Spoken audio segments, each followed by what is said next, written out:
Happy Thursday, Red Army. I hope everybody had a good Christmas. All your dreams came true. Yada, yada, yada. This is Casey, a.k.a. Mad Face, a.k.a. the maddest of maddest faces. I'm doing this for 18 Sunday Casuals, brought to you by Terrorist Cult, Moo Moo Mia. I have products from Terrorist Cult. Love them. I've had ice cream from Moo Moo Mia. Fucking love it. It's mint. It's delicious. It's wicked. It's what una need. Deal with both products. Check me. Now, I'm gonna call this one good news, bad news. It's kind of the state of the club, where we at. You know, and in life there's always positive and negatives, there's always the good with the bad. And when you tell me what you want, the good news or the bad news, give me the bad news first. And here you go.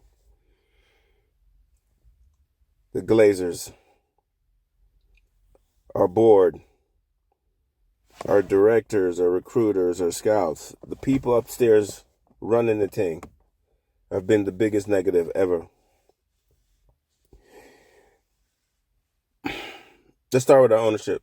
They've taken so much money. They've left debt of $1 billion. They promised to fix the stadium and the facilities, which is now going to cost $1.2 billion. So that's over $2 billion of neglect on them. That's just being neglectful people. They pride themselves on being good business people, which they're not. We went from a surplus of having hundreds of millions when they got the club or whatever, to now our books state that we have $24 million in cash and $100 million in credit. We have a fan base of people say anywhere from 1 billion to 20 million. I've heard 50 million. It's just crazy numbers, and people support. They support the club. For them to have done what they have done is absolutely criminal.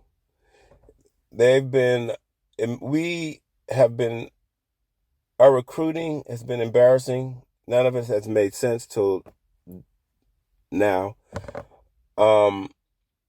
We've bought players solely for commercial gain. There's nothing been positive under the Glazers.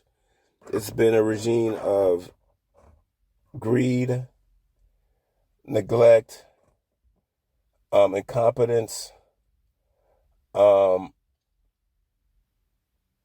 connecting with the supporters. It's just been shit.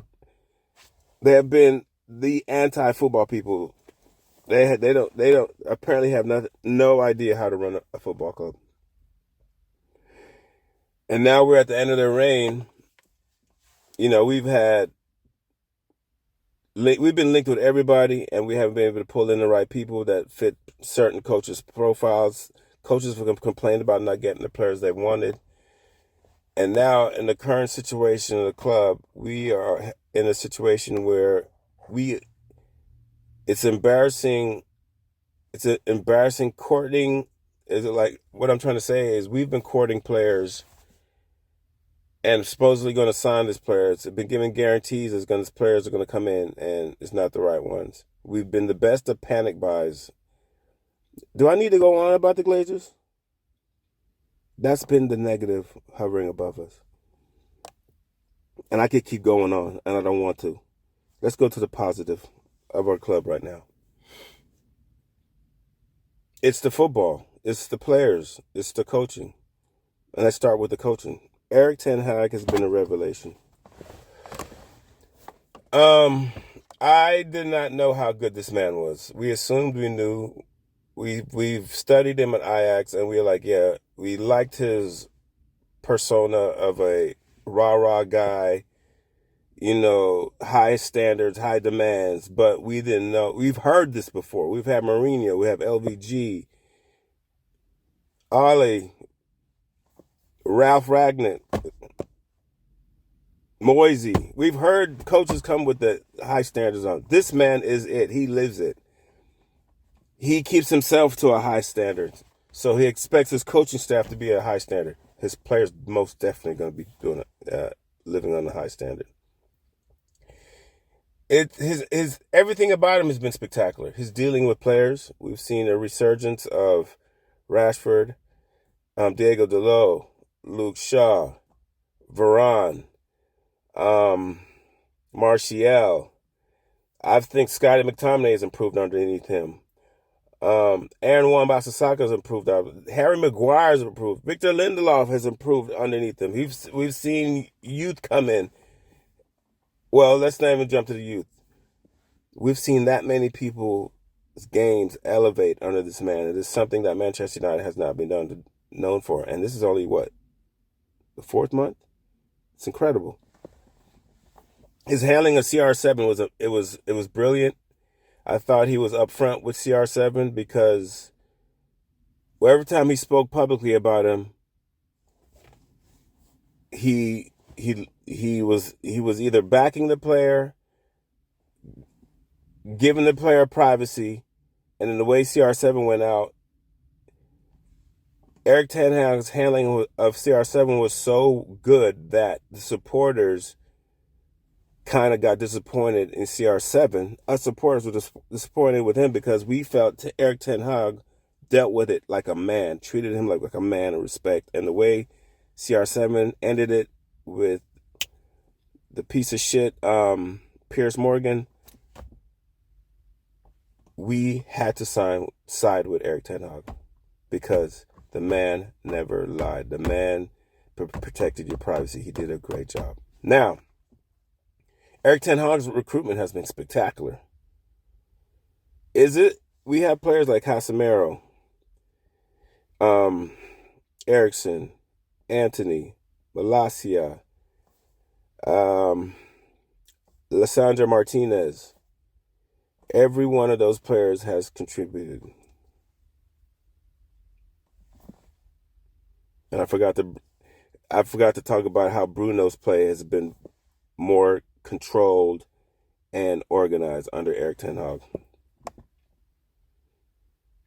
Now back to the players I just mentioned, the guys that have come in under me. Is it any coincidence that every one of these players that fit his play have been leaders, character, and successful already? Because he demands it. I think the way that he did his contract and his negotiations with our ownership, he told them, if you want me, I have to have the final say so. And I think that's what's saving our club, because it's not the Murtaghs, it's not the recruiting, it's not the Glazers. They're not saving this club. Erik Ten Hag is successful in spite of them. So, where are we at? We're a mess above, but that's going to turn to a positive because we're going to get new ownership.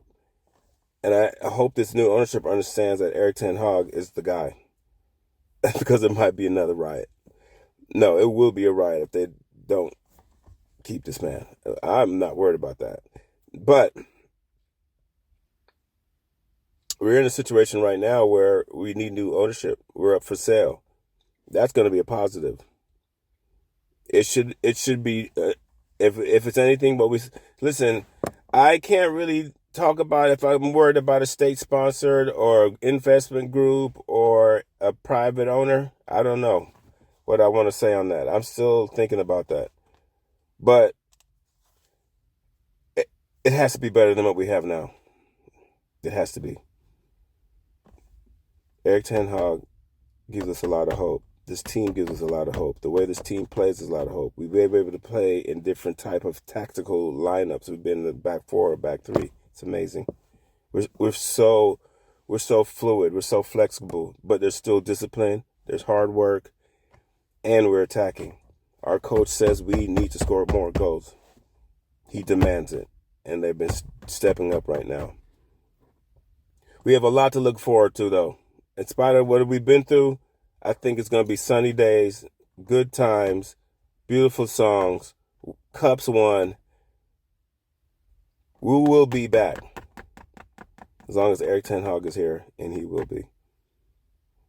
That's the good and the bad of our team right now.